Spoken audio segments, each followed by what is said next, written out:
आज की basic English class में आप सीखने वाले हैं कैन बी का इस्तेमाल करना, कुड बी का इस्तेमाल करना, शुड बी का इस्तेमाल करना। कैन के अगर साथ बी आ जाता है तो आप किस तरीके से इसका इस्तेमाल करते हैं, क्या इसका मीन होता है। कुड के साथ अगर बी लग जाता है तो ये क्या मीन देता है, और शुड के साथ अगर बी आ जाए तो इनका कंप्लीट यूज़ सीखेंगे आप बिल्कुल ही आसान तरीके से। तो चलिए देख लेते हैं कहाँ और कब कब इनका इस्तेमाल कौन सी सिचुएशन में किया जाता है। सबसे पहले आप जान लें कि हम अगर कैन, कुड और शुड का यूज़ करेंगे तो इनके साथ कौन कौन से सब्जेक्ट लगेंगे। इनके साथ सारे सब्जेक्ट का इस्तेमाल होता है, मतलब सारे जितने भी करता है उनके साथ हम कैन, कुड, शुड और जितने भी मॉडल वर्ब्स होते हैं उनके साथ कर सकते हैं। आई के साथ, वी के साथ, यू के साथ, दे के साथ, ही, शी, इट और सिंगुलर, प्लूरल, इन सारे सब्जेक्ट के साथ आप कैन, कुड और शुड का इस्तेमाल कर सकते हैं। तो यहाँ पर आपको याद रखने की ज़रूरत नहीं है कि कैन के साथ हम ही लगाएं या कैन के साथ हम दे लगाएं, सभी के साथ हम कैन, कुड और शुड का इस्तेमाल करते हैं। अब देख लेते हैं हम सबसे पहले कैन बी का इस्तेमाल कब और कैसे करते हैं। कैन बी का अगर सेंस जाएगा तो वो जाएगा कोई काम किया जा सकता है, यानी कि किया जा सकता है। इस सेंस में हम कैन बी का इस्तेमाल करते हैं। किसी काम को किया जा सकता है ऐसी कंडीशन में।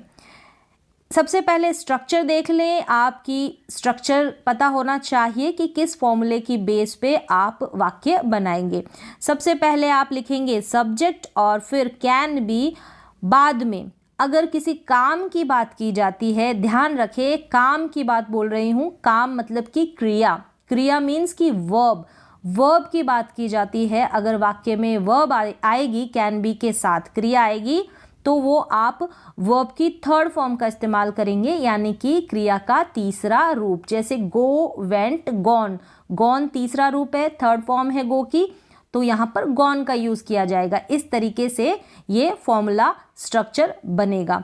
अब देखिए आप वाक्य, जैसे इस कमरे को साफ किया जा सकता है, तो यहाँ पर काम का होना बताया गया है कि जो काम किया जा रहा है ना, जो भी काम यहाँ पर हो रहा है उसके बारे में बताया जा रहा है, मतलब जो भी काम किया जा सकता है के सेंस में।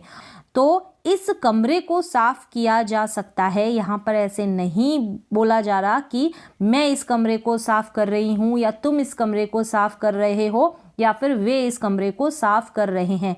नहीं, यहाँ पर इस कमरे को साफ किया जा सकता है का सेंस जा रहा है, मतलब कि कौन काम कर रहा है यहाँ पर वो हमें नहीं मालूम है। यहाँ पर उसका जो है जिक्र नहीं किया गया है। इस तरीके के जो वाक्य होते हैं वो इंग्लिश की ग्रामर में पैसिव वाक्य होते हैं, पैसिव सेंटेंसेस होते हैं।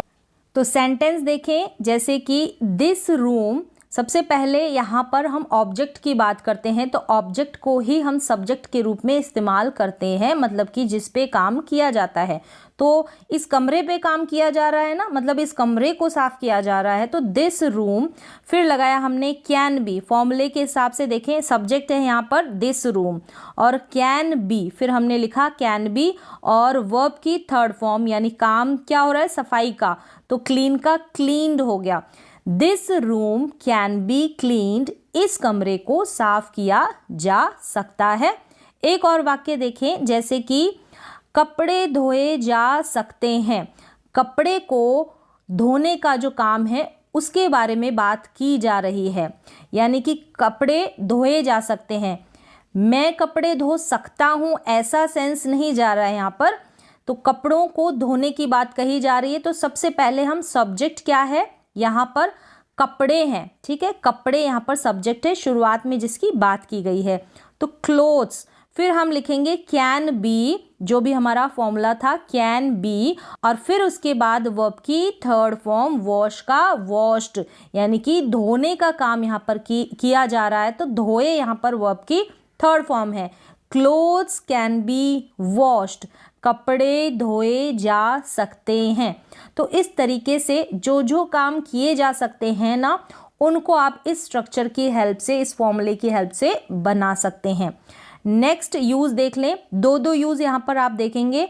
तो अगला जो यूज़ है कैन बी का, वो क्या है, हो सकता है या बन सकता है। हो सकता है या बन सकता है मतलब हो सकता है, कोई कहीं हो सकता है, इस बारे में अगर बोलें तब हम कैन बी का इस्तेमाल करते हैं। कोई कुछ बन सकता है, कोई कुछ बन सकता है, कैसे होगा ये आप वाक्य में अभी सीखेंगे। तो इसका सबसे पहले आप स्ट्रक्चर देखें, सब्जेक्ट लिखेंगे सबसे पहले, ठीक है, और फिर हम लिखेंगे कैन बी। यहाँ पर ये जो कैन बी का इस्तेमाल है, यहाँ पर क्रिया का इस्तेमाल नहीं होगा, वर्ब का इस्तेमाल नहीं होगा, क्रिया की बात नहीं की जाएगी, किसी काम की बात नहीं की जाएगी ऐसे वाक्यों में। सब्जेक्ट, फिर कैन बी, फिर आप लिखेंगे नाउन।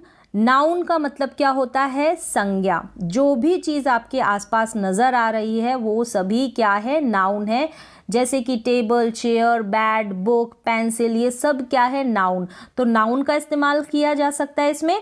और एडजेक्टिव, एडजेक्टिव क्या होता है, जैसे मैं यहाँ पर बताऊँ तो आपको, एडजेक्टिव को हिंदी में हम कहेंगे विशेषण। क्या कहेंगे, विशेषण। ये क्या करते हैं, नाउन और प्रोनाउन की विशेषता बताते हैं। जैसे कि ब्यूटीफुल, ये जो वर्ड्स होते हैं ना, ये क्या है, एडजेक्टिव है। Poor, rich, tall, black, white, etcetera. और भी ऐसे जो नाउन और प्रोनाउन की विशेषता बताएंगे ना, वो सारे जो वर्ड्स होंगे वो एडजेक्टिव होंगे। तो समझ में आ गया होगा, फॉर्मूला पता चल गया। सबसे पहले आप सब्जेक्ट लिखेंगे, उसके बाद आप लिखेंगे कैन बी, और फिर नाउन या एडजेक्टिव। ऐसे वाक्यों में कोई काम नहीं होता है, कोई क्रिया नहीं होगी, आपको एडजेक्टिव या नाउन नज़र आएंगे। वाक्य देखें, जैसे कि वह एक अध्यापिका हो सकती है या बन सकती है। इस तरीके से यहाँ पर सकती है से सेंस आप समझ जाएंगे कि कैन का इस्तेमाल किया जा रहा है यहाँ पर। और बी लग गया, या तो कोई काम का होना बताया जाएगा तो आप वर्ब की थर्ड फॉर्म लगा देंगे। लेकिन यहाँ पर नाउन की बात की जा रही है कि वह एक अध्यापिका हो सकती है, she can be a teacher. तो हम किसी की बात कर रहे हैं, सामने कोई खड़ा है, शायद वो टीचर जैसा आपको दिख रहा है, उनके बातों से ऐसा कुछ पता चल रहा है, तो आप ऐसे अंदाज़ा लगा सकते हैं कि शायद वह टीचर हो सकती है। ऐसी अंदाज़ा मीन्स कि आप ज़्यादा पॉसिबिलिटी दिखाएंगे ना, बहुत ज़्यादा, वो लग रही नहीं है ही टीचर, तो she can be a teacher. या फिर कोई ऐसा काम कर रहा है तो आप कह सकते हैं कि वो टीचर बनने के लायक है, वो टीचर बन सकती है, तो she can be a teacher. ऐसी सिचुएशन में हम कैन बी का इस्तेमाल कर सकते हैं।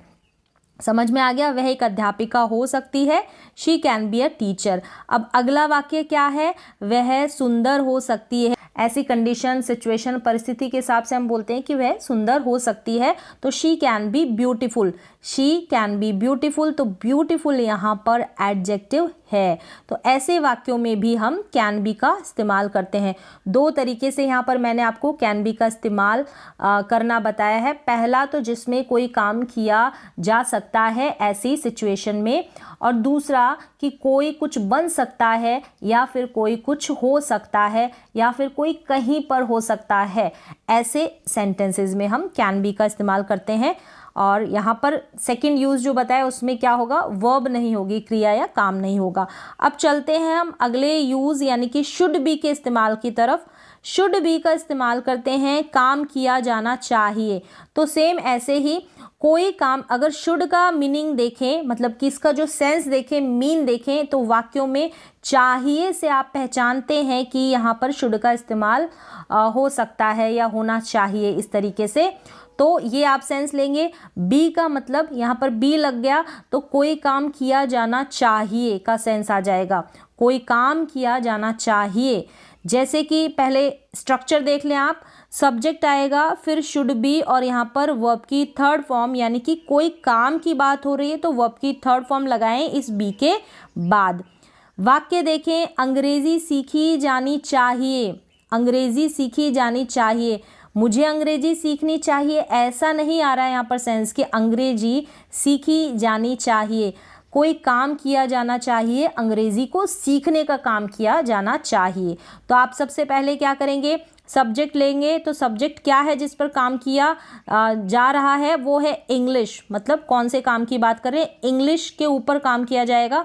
इंग्लिश शुड बी अब कौन सा काम इंग्लिश के साथ, लर्न यानी कि सीखने का। लर्न की थर्ड फॉर्म है लर्न यहाँ पर, यानी क्रिया के तीसरे रूप का यहाँ पर इस्तेमाल होगा। अंग्रेजी सीखी जानी चाहिए, अंग्रेजी को सीखने का काम किया जाना चाहिए। English should be learn. अगला सेंटेंस देखें, गाना गाया जाना चाहिए। गाने का काम किया जाना चाहिए, मतलब सिंग करने का। तो गाना गाया जाना चाहिए, तो द सॉन्ग यानी कि गाना यहाँ पर सबसे पहले सब्जेक्ट है, द सॉन्ग। फिर आ गया चाहिए यानी कि शुड बी और बी के बाद कोई काम किया जाना चाहिए, तो वर्ब की थर्ड फॉर्म यानी कि सिंग की थर्ड फॉर्म है संग। तो द सॉन्ग शुड बी संग, गाना गाया जाना चाहिए, द सॉन्ग शुड बी संग। तो इस तरीके से कोई काम किया जाना चाहिए, तब हम शुड बी के साथ वर्ब की थर्ड फॉर्म का यूज कर वाक्य बनाते हैं।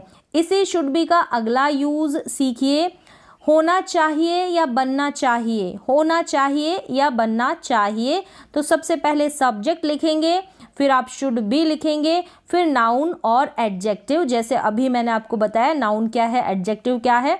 तो यहाँ पर भी कोई वर्ब नहीं होगी, कोई क्रिया नहीं होगी, कोई काम नहीं होगा। किसी को कुछ होना चाहिए या फिर किसी को कुछ बनना चाहिए, इस कंडीशन में हम शुड बी का इस्तेमाल करते हैं। तुम्हें दयालु होना चाहिए। दयालु का मतलब है काइंड, तुम्हें यहाँ पर सब्जेक्ट है और होना चाहिए यानी कि should be. You should be kind, तो काइंड होना यहाँ पर क्रिया नहीं है, काम नहीं है, वर्ब नहीं है। काइंड यहाँ पर एडजेक्टिव है। समझ में आ गया होगा। तुम्हें नेता बनना चाहिए, तो क्या बनना चाहिए, तुम्हें नेता बनना चाहिए। यू शुड बी पॉलिटिशियन, तुम्हें नेता बनना चाहिए, यू शुड बी पॉलिटिशियन। इस तरीके से पॉलिटिशियन बनना भी कोई काम नहीं है। तो शुड बी के दो यूज आपको समझ में आ गए होंगे। अगला हम सीखते हैं कुड बी का इस्तेमाल।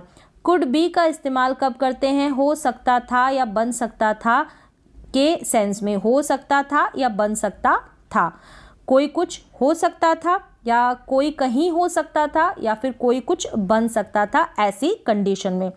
स्ट्रक्चर देखें, वाक्य को बनाने का सब्जेक्ट लिखेंगे, उसके बाद कुड बी का इस्तेमाल करेंगे, उसके बाद आप नाउन और एडजेक्टिव का इस्तेमाल करेंगे। ऐसे वाक्यों में अगर नाउन और एडजेक्टिव आ जाएगा ना, कोई कुछ बन सकता था या हो सकता था, तो यहाँ पर हम वर्ब का इस्तेमाल नहीं करेंगे, क्रिया का इस्तेमाल नहीं करेंगे, क्योंकि नाउन और एडजेक्टिव आएगा। तुम अध्यापक बन सकते थे, तो अध्यापक बनना यहाँ पर कोई काम नहीं है। तो you could be a teacher. सकते थे यानी कि कुड बी, क्या सकते थे, क्या बन सकते थे, अ टीचर। तो यहाँ पर बी जो सेंस है ना, बनने या होने का दे रहा है। वह स्कूल में हो सकती थी, वह स्कूल में हो सकती थी, हो या बनने के सेंस में हम बी का यूज कर रहे हैं। तो वह यानी कि शी, वह यानी कि शी, सकती थी, हो सकती थी, पूरे का सेंस लेंगे तो कुड बी। कहाँ पर, में, स्कूल में, तो in school. She could be in school, तो स्कूल में होना भी यहाँ पर कोई क्रिया नहीं है, कोई काम नहीं है। कोई कुछ हो सकता था, हो के सेंस में बी आ जाता है। कोई कुछ बन सकता था, तो इस सेंस में भी बी आ जाता है। बन और हो, जब नाउन और एडजेक्टिव होगा तब। अब अगले यूज की तरफ चलते हैं कुड बी के। यहाँ पर क्या होगा कि किया जा सकता था, कोई काम किया जा सकता था, यहाँ पर क्रिया आपको देखने को मिलेगी और बी आ गया कुड के बाद में, तो यहाँ पर वर्ब की थर्ड फॉर्म का इस्तेमाल होगा। ऐसे जो वाक्य होते हैं ना कुड बी के साथ वर्ब की थर्ड फॉर्म वाले, इनको इंग्लिश ग्रामर में पैसिव सेंटेंसेस कहते, जहाँ पर कोई काम किया जाता है ऐसे सेंस में। ठीक है, काम का होना वहाँ पर बताया जाता है, काम को ज़्यादा इम्पोर्टेंस दी जाती है, जहाँ पर वर्ब की थर्ड फॉर्म आ जाती है कैन बी के साथ अपनी अपनी सिचुएशन में, यानी सिचुएशन के अकॉर्डिंग। जैसे कि तुम्हें पढ़ाया जा सकता था, तुम्हें पढ़ाया जा सकता था। तो यहाँ पर तुम्हें, सबसे पहले आप सब्जेक्ट, फिर कुड बी, फिर वर्ब की थर्ड फॉर्म, ये स्ट्रक्चर का इस्तेमाल करके वाक्य बनाएंगे। तुम्हें यानी कि सब्जेक्ट है यू यहाँ पर, फिर कुड बी आया क्योंकि जा सकता था। पढ़ाया, क्या जा सकता था? पढ़ाया। टॉट, क्योंकि टीच की थर्ड फॉर्म होती है टॉट, टीच की थर्ड फॉर्म, इसलिए हमने टॉट का इस्तेमाल किया। तो यू कुड बी टॉट, यहाँ पर टॉट यानी जो पढ़ाने का काम है वो किस पर किया जा रहा है? यू के ऊपर किया जा रहा है। यू नहीं कर रहा है, यू के ऊपर किया जा रहा है। तुम्हें पढ़ाया जा सकता था, ऐसा किया जा सकता था। अगला सेंटेंस देखेंगे, उसे फ़ोन किया जा सकता था। उसे फ़ोन किया जा सकता था, यानी कि सबसे पहले सब्जेक्ट है उसे, ही, किया जा सकता था, काम किया जा सकता था। सकता था से आप समझ जाएंगे कि कुड का इस्तेमाल होगा और फिर बी लग जाएगा, क्योंकि काम का होना यहाँ पर बताया जा रहा है, कुड बी। और फ़ोन करना यानी कि कॉल करना, तो कॉल करने की थर्ड फॉर्म हो गई called. You could be called, यहाँ पर फ़ोन करना यानी कि कॉल्ड करने का काम किस पर किया जा रहा है? ही पर, तो वर्ब की थर्ड फॉर्म हो गई कॉल्ड। तो इस तरीके से दो आपने यूजेस सीखे, कैन के, शुड के और कुड के। तो आपको बिल्कुल सरल तरीके से मैंने यहाँ पर आपको समझाया, तो समझ में आया होगा।